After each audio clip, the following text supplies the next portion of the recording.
5,000. O, pakinggan natin ito, ha? Yung kay Trump. Bago pa humupa ang tensyon sa pagitan ng Israel, Iran at Amerika. Sa pambihirang pagkakataon, sumang-ayon si US President Donald Trump sa 2 linggong alok na tigil putukan ng Iran. Tinawag ni Trump na double-sided ceasefire ang negosasyon. Formal itong magsisimula sa Biyernes. Mag-uusap din ang Amerika at Iran habang magsisibing tagapamagitan ang Pakistan. Sabi ng Amerika, nakamit at nalampasan na raw nila ang kanilang military objectives o mga pakay sa giyera. Sagot naman ng Iran, kung ititigil ang pag-atake sa kanila, doon lang din hihinto ang kanilang depensibong operasyon. Sa ilalim ng ceasefire, posible raw nilang buksan ang Strait of Hormuz. Depende sa koordinasyon. Kita ninyo ito, ha? O, di ba may ceasefire? O, 2 weeks. Wala mo nang daw, ha? Di natin alam. Pero ano sabi diyan? Depende pa rin kung kung magpapaalam sa amin. Sabi ng Iran, kung magpapaalam sa amin, sa armed forces namin, yung with due consideration, 'di ba? Yung pagdaan doon. Kasi again, ang iniisip ng Iran malamang baka mamaya kung ano-ano yung dumadaan na yan, pwedeng weapons o hindi natin alam, 'di ba? Kung bakit nila pinagdududahan yan, pero pinagdududahan nila yun. That's a fact. Kaya nga hindi basta-basta nagpapadaan dyan. So, kailangan magpaalam. Tama, mali? Hindi ibig sabihin nun malaya katulad nun dati. Sa kanilang militar, una nang nagbanta si Trump na papatayin ang isang buong sibilisasyon sa Iran kung hindi bubuksan ang Hormuz ngayong araw. Mahalaga kasi ito sa pagdaloy ng supply ng langis sa buong mundo. Matapos ang bantang yan, pinalibutan ng mga rallyista na nagsilbing human chain ang mga tulay at power plants sa Iran na pasasabugin sana ni Trump. Una na ring nanawagan si Pope Leo XIV para sa kapayapaan. Aalalahanin daw sana ng world leaders ang mga inosenteng bata at iba pang sibilyan na nadadamay lang sa gulo. Mga kapatid, Nikki de Guzman po. Ayan, ang hina nung ano nyo. Audio nyo, ayusin nyo yan. Nai-irritate ako. Kasi ito, meron resolution sa na ginawa sa UN na yung 2 bansa hindi pumayag. Sino ito mga ito? Tanging ang China at Russia ang bumoto ng hindi pabor sa resolusyon ng United Nations Security Council na may layong protektahan ang mga barkong dumaraan sa Strait of Hormuz.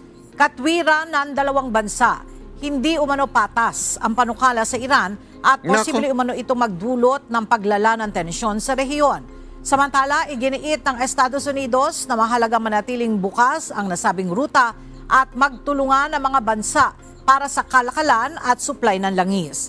Dahil kapwa permanenteng miyembro ng UN Security Council ang China at Russia, nabigong ipasa ang naturang resolusyon.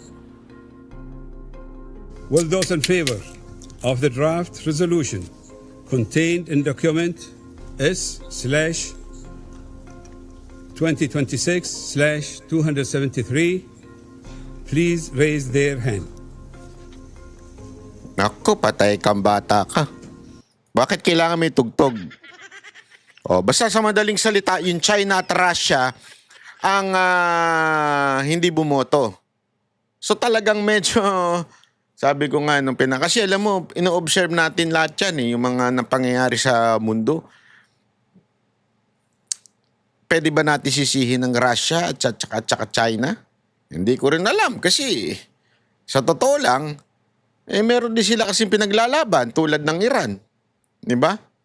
Pero mabuti na lang din, pumayag si Trump na magkaroon ng ceasefire kasi dito makikita mo, nagkakampihan na. Kampi ng China, Russia ang Iran. Ang Amerika, sinisisi yung mga kakampi niya na hindi sumali sa kanya. Hindi, totoo. Sinisisi niya South Korea, Japan. Marami siyang sinisising bansa na supposedly anong tawag dito? Kaalyado. Ang tindi nga ng binitawan ni Trump kasi sinabi niya sa South Korea, pinoprotektahan namin kayo from the North Korea. Ilang soldiers ang nandyan sa amin. Ngayon humingi kami ng tulong, ayaw nyo. Kita nyo rin, mapanumbat din to si Trump Kaya nga sabi ko sa inyo, pagdating ng panahon na baka ganyanin tayo, hingin tayo ng tulong. at gamitin yung mga EDCA sites para sa laban ng Amerika. At pag tayo tumanggi, naku po. At sa tingin nyo, tatanggi si Marcos? Naku po, malabo. Kami ang boses ng masa, hindi natatakot. Katotohanan lang, di kami nalulunod. Walang bahid ng sismis, lahat ay totoo. Kahit sino ka pa, pag mali ka babanatan ka. Walang pinipili kulay, wala kaming kinikilingan. Basta para sa bayan, kami lalaban.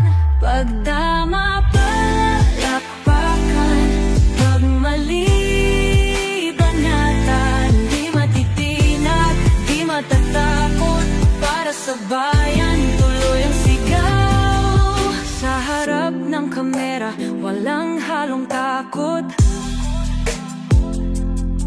Mga baluktot, lahat kayo'y tutumba. Ang hustisya at totoo, yun lang ang mahalaga. Kahit sinong harang, di kami matitinag. Walang pinipiling kulay, wala kaming kinikilingan. Basta para sa bayan, kami lalaban. Pag tama palapakan, pag mali banatan. Di matitinag, di matatakot, para sa bayan tuloy ang sigaw. Kung nasa tama ka, ikaw ay aming kasama. Pero pag mali ka, handa ka na bang mabasag? Banateros kami, walang inuunan. Dahil bayan muna, bago ang sarili.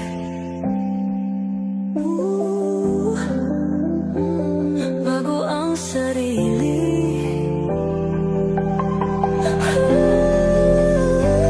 Pag tama palakpakan, pag mali banatan.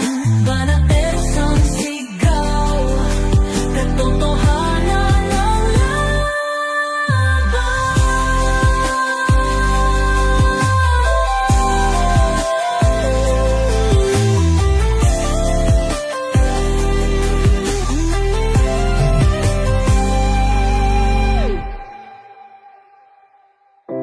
Sa